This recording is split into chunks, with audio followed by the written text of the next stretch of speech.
ঘুম ঠিকভাবে আসার জন্য মেলাটোনিন বলে একটা হরমোন আছে, এটার একটা গুরুত্বপূর্ণ ভূমিকা আছে। আমাদের শরীরে যদি ঠিক পরিমাণ মেলাটোনিন হরমোন তৈরি হয় তাহলে আমাদের দেখা যাবে চমৎকার ঘুম হবে।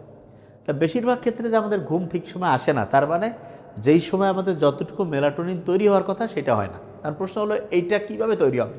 প্রথম যে ফর্মুলা সেটা হচ্ছে দিনের বেলা সূর্যের আলোর নিচে হাঁটতে হবে। খালি পায়ে ঘাসের উপর দিয়ে যদি হাঁটতে থাকি, ওই সময় সূর্যের আলো শরীরের মধ্যে পড়তেছে, কোষের মধ্যে দেখা যাবে যে সেলুলার মেলাটোনিন বলে যে জিনিসটা সেটা তৈরি হবে।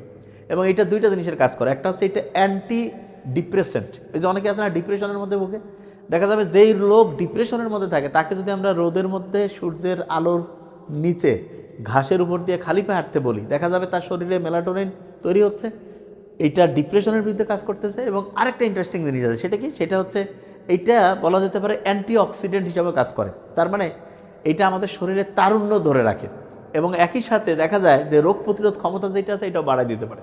তার মানে দিনে যদি সূর্যের আলোর নিচে আমরা খালি পায়ে ঘাসের উপর দিয়ে হাঁটি তাহলে আমাদের সেলুলার যে মেলাটোনিন এটা তৈরি হবে।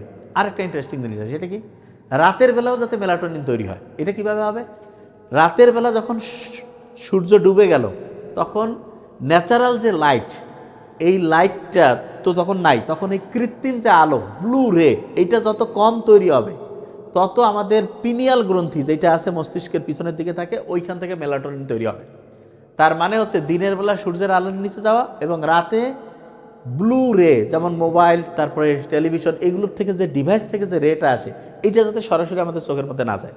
গেলে আবার কী হবে, তখন মেলাটোনিন রাতের বেলা ক্ষরণ হওয়ার যে প্রক্রিয়াটা সেটা স্থিমিত হয়ে যাবে। এই জন্য আমরা দেখব যে সেই এলাকার মানুষজন সন্ধ্যার পরে মোবাইল তারপরে ওটাকে কি বলে টেলিভিশন, এই ব্লু রে যেই জায়গাগুলো থেকে তৈরি হয় সেইটা থেকে যখন দূরে থাকে তখন অটোমেটিক তার রাতে পিনিয়াল গ্রন্থি থেকে মেলাটোনিন করো না এবং তার রাতের ঘুমটা ডিপ হয়। এবং এখানে আরেকটা জিনিস বলে রাখি, সেটা কি, টেম্পারেচার যত আমি রুমের কম রাখবো তত ঘুম ভালো হবে। এই যে গরমের সময় দেখবেন যে অনেকের ঘুম হয় না, কারণ কি, আমাদের ঘুমের যে সেন্টার সেটা কম তাপমাত্রায় ভালো কাজ করে।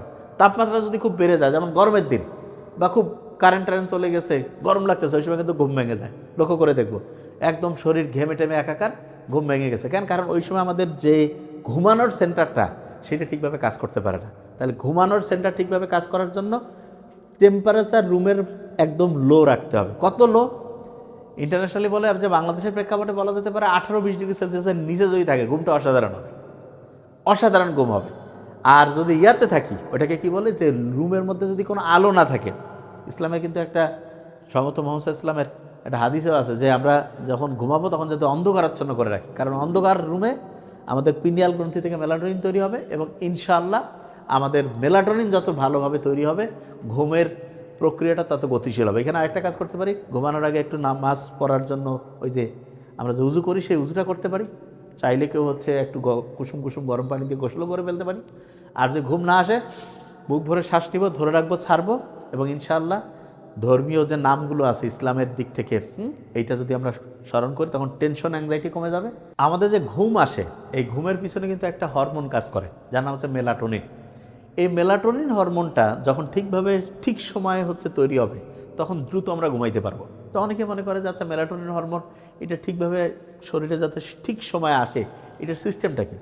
সিস্টেমটা হচ্ছে আমাদের দিনের বেলা যে সূর্যের আলো আছে তার নিচে যদি আমরা একটু হাঁটাহাঁটি করি তখন সূর্যের আলো দেখা যায় আমাদের যে কোষ আছে না, কোষের মধ্যে মেলাটোনিন তৈরিতে হেল্প করে।